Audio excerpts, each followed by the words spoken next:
Self Sunita Gehlot with a new e-content topic speech और language development। आज हम इसके इंट्रोडक्टरी पार्ट पर चर्चा करेंगे। Let's start. वाणी और भाषा, स्पीच यानी वाणी, भाषा यानी लैंग्वेज। भाषा मनन, चिंतन एवं विचारों के विनिमय का साधन है, जबकि उस साधन का प्रयोग वाणी के द्वारा किया जाता है। मानव जीवन में वाणी का अत्यंत ही महत्वपूर्ण स्थान है।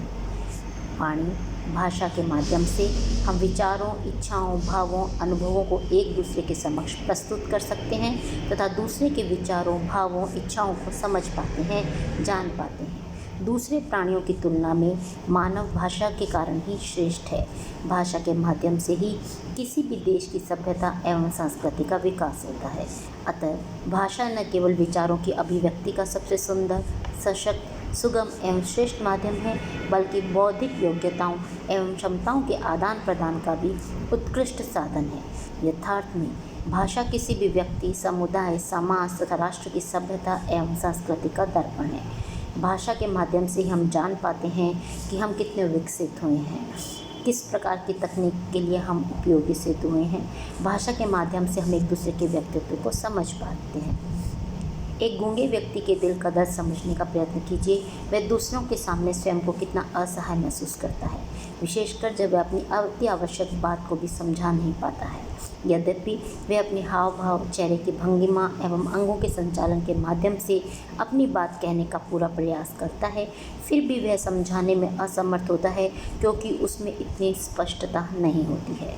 संक्षेप में, भाषा संप्रेषण का एक लोकप्रिय माध्यम है, जिसकी सहायता से हम जो कुछ कहना चाहते हैं कह पाते हैं। विचारों में स्पष्टता आती है। यही कारण है कि बालक के सामाजिक, मानसिक, संवेगात्मक, व्यक्तित्व आदि विकास में भाषा या वाणी विकास का अमूल्य योगदान है। इसलिए प्रत्येक बालक में वाणी विकास होना जरूरी है।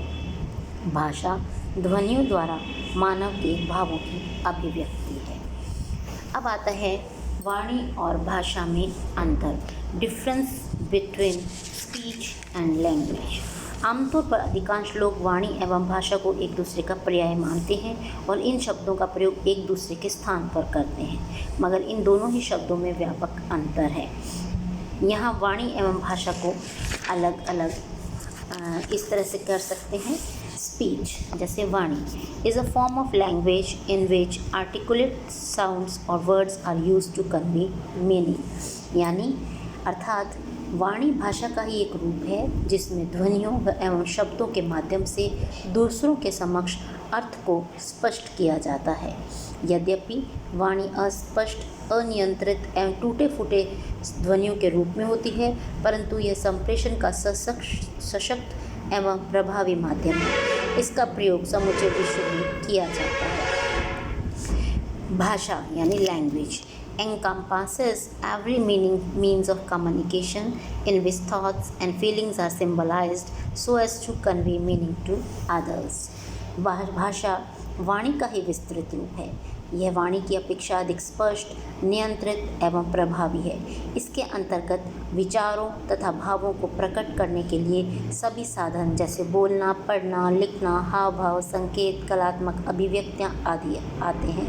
भाषा के माध्यम से कोई भी व्यक्ति अपनी इच्छाओं, विचारों, भावों, अनुभवों को दूसरे के समक्ष अर्थपूर्ण ढंग से प्रस्तुत कर सकता है। सारांश में हम कह सकते हैं, language is the key to individuals' participation in social life, a vehicle for self-realization and a communication, and it is an instrument for the organization of his mental process। अर्थात लैंग्वेज जो है एक तरह का सामाजिक जीवन में प्रवेश करने का, पार्टिसिपेट करने का एक साधन है। व्हीकल फॉर सेल्फ रियलाइजेशन, हमें अपने स्व को जानने का एक साधन है, हमारे संप्रेषण को जानने का एक साधन है और हमारे मेंटल प्रोसेस को ऑर्गेनाइज करने का एक इंस्ट्रूमेंट है। यानी भाषा के साथ के बिना हम अपने अभिभावों को, अपने भावों को व्यक्त करने में समर्थ नहीं हो सकते। बालकों में वाणी विकास जो है वो प्रथम जो उसका विकास है वो क्रंदन से शुरू होता है और धीरे पहले वो अनियंत्रित होती है, बट जैसे जैसे हमारा तंत्रिका तंत्र परिपक्व होता है वाणी स्पष्ट होने लग जाती है। बालकों द्वारा जो ध्वनि उत्पन्न की जाती है वो पहले ध्वनि होती है, परंतु जैसे जैसे बालक उसको नियंत्रित करना सीखता है तो यही ध्वनियाँ और जो शब्द हैं ये भाषा का रूप ले लेते हैं और किसी भी सभ्यता और संस्कृति में भाषा भावों को प्रकट करने का साधन बन जाता है। तो ये था वाणी और भाषा में अंतर। अब आता है वाणी का महत्व। वाणी विचारों के आदान प्रदान का सुंदर, श्रेष्ठ, सशक्त एवं प्रभावी माध्यम है। यह किसी व्यक्ति के व्यक्तित्व की दर्पण है, जिससे यह आसानी से पता चल जाता है कि वह व्यक्ति कहाँ का रहने वाला है, इसका लालन पालन किस क्षेत्र में और कैसे परिवार में हुआ है, उसकी शिक्षा दीक्षा किस प्रकार से हुई है, वह पढ़ा लिखा है या अनपढ़। बालक के सामाजिक विकास में वाणी का महत्वपूर्ण योगदान है। वाणी यानी भाषा का महत्वपूर्ण योगदान है। इसके माध्यम से ये पता चल जाता है कि बालक क्या चाहता है, उसकी आवश्यकताएं क्या है। अब हम उसके जो महत्व है उसको एक एक करके देख लेते हैं। पहला है सामाजिकरण में योगदान, यानी सामाजिक संबंधों के निर्माण में सहायक।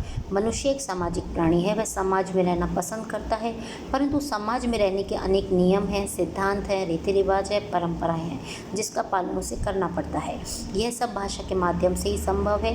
भाषा के माध्यम से ही व्यक्ति समूह के सदस्यों के बीच अपने विचारों का आदान प्रदान करते हैं और प्रत्येक व्यक्ति दूसरों की बहुत सी अच्छी बातों व विचारों को अपने जीवन में अपनाते हैं। अतः भाषा समाज के लोगों के साथ मधुर संबंध निभाने में अग्रणी भूमिका अदा करता है। अध्ययनों एवं शोधों के परिणाम से स्पष्ट होता है कि वे बच्चे जो तेज तर्रार व बहिर्मुखी होते हैं वे अपनी बातों को दूसरों के समक्ष कह पाने में अधिक समर्थ होते हैं। वे अपने साथियों के बीच लोकप्रिय भी होते हैं, लोग उसे अधिक पसंद करते हैं। उसके विपरीत वे बालक जो चुपचाप रहते हैं, शांत रहते हैं, जिनका व्यक्तित्व अंतर्मुखी होता है, वे समाज में उतने अधिक लोकप्रिय नहीं हो पाते हैं। यद्यपि उनके भीतर अनेक प्रतिभाएं एवं कौशल छिपे होते हैं। कभी कभी चुप रहने वाले बालकों की उपेक्षा भी की जाती है और नज़रअंदाज कर दिया जाता है। स्पष्ट है कि सामाजिक संबंधों के निर्माण में भाषा का बड़ा ही महत्व है। भाषा की सहायता से कोई भी व्यक्ति समूह का नेता बन जाता है। वाक्चातुर्य व्यक्ति अपनी बात को दूसरों से मनवाने में सफल हो जाता है। अतः भाषा वह प्राथमिक माध्यम है जिसके द्वारा व्यक्ति अपने समाज को प्रभावित करता है तथा समाज से प्रभावित होता है। नेक्स्ट, शैक्षिक उपलब्धियों में सहायक। शैक्षणिक एवं शैक्षणेतर उपलब्धियों में अर्जन में भाषा का अमूल्य योगदान है। इससे बालक को वातावरण के बारे में समझने में सहायता मिलती है। बालक क्या बोलता है, क्या लिखता है, इसका शब्द भंडार कितना है, यह वह कैसा वाक्य विन्यास करता है, भाषा प्रस्तुतिकरण उसका किस प्रकार का है, किस प्रकार वह अपनी बातों को कह पाता है, इन सभी बातों का प्रत्यक्ष प्रभाव उसकी शैक्षणिक उपलब्धियों पर पड़ता है। अध्ययनों में देखा गया है कि जिन बालकों का शब्द भंडार विस्तृत होता है, वाक्य विन्यास सुंदर, माधुर्य, लयबद्ध, तारतम्यता से युक्त होता है, लिखावट साफ सुथरी, स्पष्ट एवं आकर्षक एवं सुंदर होती है, भाषा पर कमांड होता है, भाषा प्रस्तुतिकरण में आत्मविश्वास झलकता है, उसे दूसरों की तुलना में अधिक अंक मिलते हैं, शैक्षणिक उपलब्धियां अधिक होती हैं। तीसरा, नेक्स्ट, स्वमूल्यांकन में लाभप्रद। स्वमूल्यांकन में भाषा का अमूल्य योगदान है। घर में, स्कूल में, समाज में बालक दूसरे लोगों के समक्ष अपने विचारों को किस प्रकार से कह पाता है, दूसरे लोग उसके बारे में क्या सोचते हैं, किस तरह की अनुक्रिया या प्रतिक्रिया करते हैं, क्या चाहते हैं, उसे सुनकर बालक अपने बारे में मूल्यांकन करता है। वह लोगों के चेहरे के हाव भाव तो इससे यह समझ जाता है कि लोग उसे पसंद करते हैं या नहीं। यदि बालक के विचार से दूसरे लोग प्रभावित होते हैं तो वह समाज में वह अपने साथियों के बीच लोकप्रिय हो जाता है। यदि समाज के लोग उसकी भाषा से प्रभावित नहीं होते हैं और नकारात्मक प्रत्युत्तर देते हैं तो बालक ये समझता है कि उसकी भाषा में सुधार की आवश्यकता है। स्वमूल्यांकन से बालक के अंदर आत्म प्रत्यय का निर्माण होता है। परिणामतः भाषा बहुमुखी व्यक्तित्व विकास में सहायक होता है। नेक्स्ट, नेतृत्व विकास। यदि हम उन महान नेताओं के चरित्र के बारे में अध्ययन करें तो सबसे पहले इस बात का पता चलता है कि उनमें वाक्चातुर्य, वाक्पटुता का अनोखा एवं विलक्षण गुण विद्यमान रहता है। वे ही लोग अपनी बातों को दूसरों को मनवाने में सफल होते हैं जिन्हें भाषा पर कमांड होता है, जिनमें आत्मविश्वास होता है। अर्थात लोग वही करते हैं जो उनका नेता करता है। उनका एक वाक्य ब्रह्म वाक्य बन जाता है। उदाहरण स्वरूप सुभाष चंद्र बोस का यह वाक्य, तुम मुझे खून दो मैं तुम्हें आज़ादी दूंगा। लोकमान्य तिलक का स्वराज्य मेरा जन्मसिद्ध अधिकार है, मैं इसे लेकर रहूँगा। लाल बहादुर शास्त्री का जय जवान जय किसान आदि अनेक ऐसी वाक्य हैं जिनसे उनके नेतृत्व का पता चलता है। भाषा में वह ताकत है, वह क्षमता है, वह तरंग है, वह उल्लास है, वह उमंग है जो असंभव को भी संभव बना देता है, कायरतों में वीरता का संचार कर देता है। भाषा विकास से कोई भी व्यक्ति समूह का नेता बन सकता है। अपने विचारों, भावों एवं इच्छाओं का संप्रेषण कुशलतापूर्वक दूसरों के समक्ष कर सकता है। स्पष्ट है कि भाषा से नेतृत्व यानी लीडरशिप का विकास होता है। सामाजिक समायोजन में सहायक। भाषा सामाजिक समायोजन में भी अमूल्य भूमिका निभाता है। भाषा के माध्यम से व्यक्ति समाज में अपना ऊंचा स्थान बनाता है, जिससे उसका सामाजिक समायोजन अच्छा होता है। वह बालक जिसका शब्द भंडार विस्तृत होता है, उसमें भावाभिव्यक्ति की क्षमता अधिक होती है, अतः वे अपनी वाणी से दूसरों का ध्यान अपनी ओर शीघ्रता से खींच लेते हैं। फलतः उनका सामाजिक समायोजन अच्छा होता है। नेक्स्ट, मानव विकास में सहायक। भाषा का मानव के साथ घनिष्ठ संबंध है। ये मानव विकास की आधारशिला है। मानव एक सामाजिक प्राणी है और इस नाते वह अपनी बातों का आदान प्रदान दूसरों के समक्ष करता रहता है और अच्छी बातों को जीवन में अपनाता है। इससे संस्कृति एवं सभ्यता का विकास होता है। वह बालक जो अपने विचारों को संतुलित, मर्यादित, प्रभावशाली एवं आकर्षक ढंग से दूसरों के समक्ष प्रस्तुत करता है, उसका विकास होता है। आगे चलकर वह बालक देश का अमूल्य निधि बनता है और समाज सेवा करता है। वह बालक जीवन के हर क्षेत्र में सफलता प्राप्त करता है। सभ्यता एवं संस्कृति के हस्तांतरण में भाषा किसी भी व्यक्ति, परिवार, समाज तथा राष्ट्र की सभ्यता एवं संस्कृति का दर्पण होता है। किसी भी देश की संस्कृति एवं सभ्यता को उन्नत एवं उत्कृष्ट बनाने में भाषा का अमूल्य योगदान होता है। प्रत्येक परिवार, समुदाय या समाज द्वारा बोलने में जिस भाषा का प्रयोग किया जाता है, उसके माध्यम से उस समाज समुदाय की सभ्यता, संस्कृति, रीति रिवाजों, मूल्यों, दर्शनों आदि का हस्तांतरण स्वतः ही एक पीढ़ी से दूसरी पीढ़ी तक होता रहता है।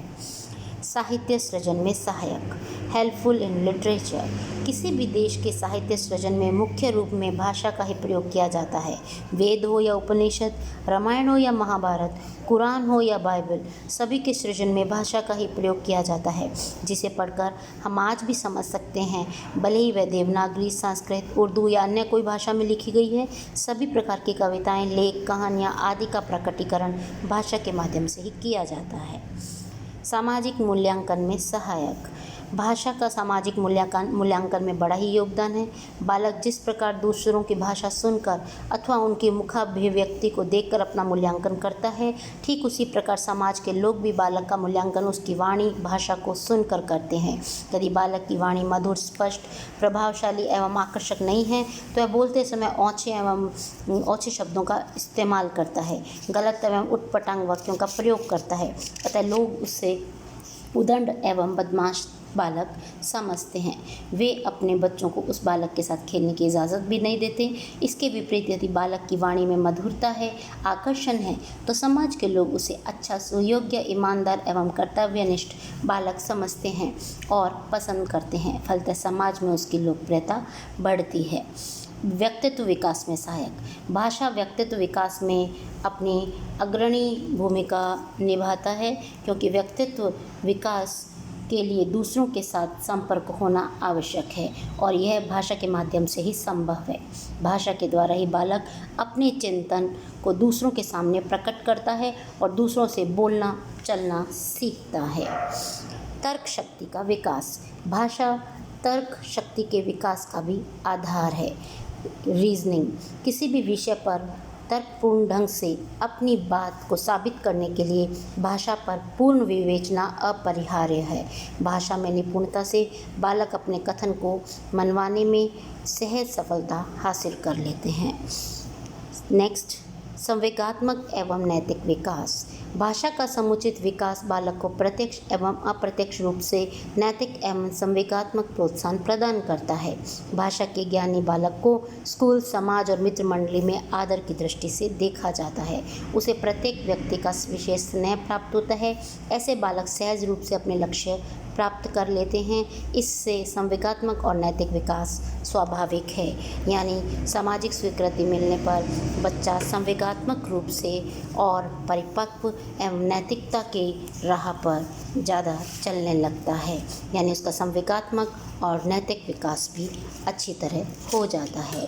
तो ये था आज का कंटेंट, जिसमें हमने इंट्रोडक्टरी रूप में वाणी और भाषा के बारे में जाना समझा। इसमें हमने वाणी और भाषा के बीच के अंतर को भी समझा और इसकी महत्व को भी जानने का प्रयास किया। इसी के साथ यह टॉपिक यहीं पर समाप्त होता है। आशा करती हूँ आपने इसे अच्छे से जाना व समझा होगा। नेक्स्ट कंटेंट में हम इसी के आगे का वर्णन जो है लेंगे। तब तक के लिए धन्यवाद।